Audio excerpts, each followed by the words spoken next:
नमस्कार, मैं सरिता सोनी और आप देख रहे हैं बीकेटी न्यूज 24। खबरों को विस्तार से जानने के लिए आइए चलते हैं खबरों की ओर। कल 13 जनवरी से प्रयाग नगरी में महाकुंभ का आयोजन होने जा रहा है। इस विषय पर नगर धर्माचार्य पंडित हरिओम पाठक से खास बातचीत। गुरुजी, कल 13 तारीख से महाकुंभ की शुरुआत होने जा रही है। हिंदू संस्कृति और सनातन धर्म में क्या महत्व है महाकुंभ का?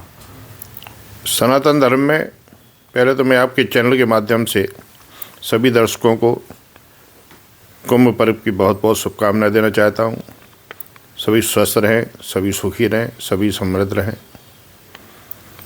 आपका प्रश्न कुंभ से है।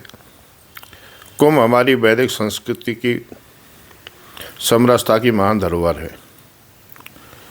हिंदू, सिख, जैन, बौद्ध सभी हमारे सनातन पंथों के लोग, सभी जातियों के लोग, सभी अखाड़ों के संत, सभी संप्रदायों के संत और जितने भी सनातन प्रेमी हैं, जितने भी मठ मंदिर पूरे भारत में हैं, सभी लोग कुंभ पर्व पर त्रिवेणी में स्नान करने के लिए जाते हैं। ये युगों से चली आ रही हमारी परंपरा है। माघ मकर गत रब जब हुई, तीरथ पते आए सब कोई, अब सब कोई। तो सनातन एक ऐसी परंपरा है जिसमें कुंभ जैसा महान पर्व है। इसमें हमारे जो वेद कहते हैं, प्रत्यक्ष ऋषि, सिद्ध योगी जो दिखाई नहीं देते हैं, देवगण, गंधर्वगण, सभी सिद्ध साधक स्नान करने के लिए एक साथ पहुंचते हैं। गंगा में पूरे 24 घंटे अनवरत स्नान चलता है।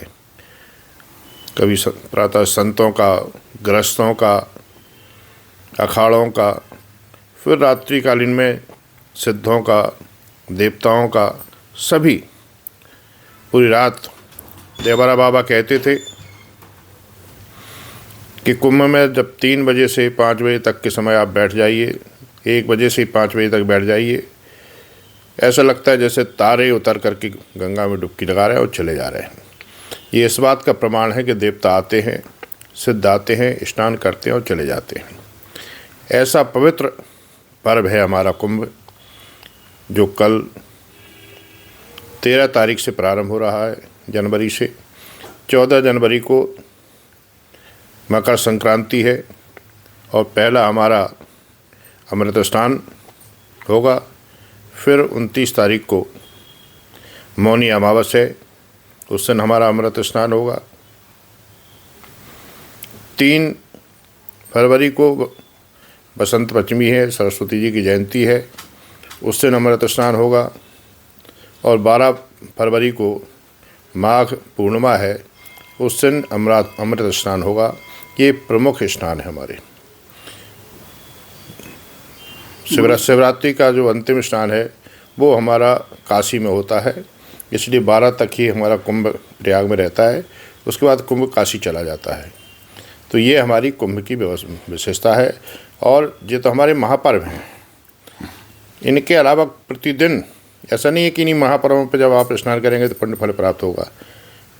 1 महीने में 24 घंटे कभी भी आप जा कर के स्नान करिए, जितना पर्व पर आपको पुण्य फल प्राप्त होने वाला है, उतना ही किसी भी दिन, किसी भी क्षण स्नान करने से आपको पुण्य फल प्राप्त होगा, ऐसी शास्त्र कहते हैं। जो हमारे महापर्व हैं उसमें तो हमारी जो स्नान होते हैं, मंगल स्नान, उनके संत दर्शन का विशेष महत्व है। सभी संत अपनी अपनी बारी से पूरे साजो सज्जा के साथ मंगल स्नान के लिए जाते हैं, अमृत स्नान के लिए जाते हैं। और सभी संतों का दर्शन करने का पर्व हम लोग पहले शाही पर्व स्नान कहते थे। अब हमारी जो महात्माओं के प्रिय हैं, योगी जी महाराज ने उसको नया नाम दिया है। शाही उर्दू शब्द है, इसलिए अब ये शाही शब्द हटा करके उसको, चूँकि अमृत कलश वहाँ रखा गया था इस समय में, और इसलिए इसका नाम अमृत स्नान होगा। तो अब इसे हम अमृत स्नान कहते हैं। और अमृत स्नान में साधु संत, दिव्यों, पुरुषों, महापुरुषों के विशेष मंगल दर्शन का पर्व है। इस बार योगी जी के द्वारा विशेष व्यवस्थाएं की गई, तो ऐसी व्यवस्थाओं को देखकर आप क्या कहेंगे? भगवान की कृपा है योगी जी पर, मोदी जी पर, राम जी का सीधा अनुग्रह है इन दोनों पर, जिन्होंने सनातन की डोर अपने हाथ में थाम करके और धर्म की पुनर्स्थापना के लिए प्रयासरत हैं। इस बार का कुंभ अद्वितीय कुंभ व्यवस्था है। ऐसी व्यवस्था पहले नहीं देखी गई। जितनी सुंदर व्यवस्था इस बार की गई है, सभी हम साधु संतों की ओर से, धर्माध्यक्षों की ओर से भगवान से प्रार्थना करते हैं कि इन दोनों को दीर्घायु प्रदान करें, इनको सशक्त रखें, सबल रखें, सुरक्षित रखें, जिससे सनातन की व्यवस्था, सनातन की मर्यादा इसमें बनी रहे।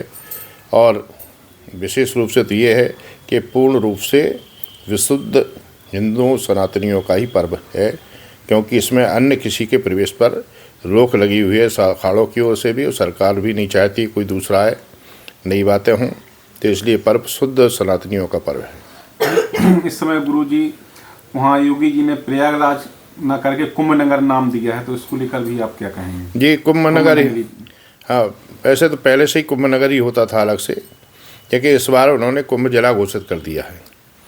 कुंभ नगर तो पहले ही बनता था, लेकिन इस बार योगी जी ने उसे कुंभ जिला घोषित किया है। उसके सारे जितने जिले में अधिकारी होते हैं उन सबकी नियुक्ति हुई है, और अतिरिक्त सहायता के लिए देश के दूसरे प्रदेशों से भी पुलिस के और IAS अधिकारी बुलाए गए हैं, IPS अधिकारी बुलाए गए हैं, पुलिस बुलाई गई है, मेरे केंद्र सरकार से भी फोर्स आया हुआ है। इस बार की जो सुरक्षा है, अवैध सुरक्षा है, बार बार रिहर्सल हो रही है, परिंदा भी पर नहीं मार पा रहा है, सरकार भी आधार कार्ड देकर प्रवेश करने दे रही है, और हमारी संतों की भी एक फोर्स बनाई गई है, वो भी जगह जगह जाकर सभी दुकानदारों के आगन जो आ रहे हैं उन सबके आधार कार्ड चेक कर रही है, जिससे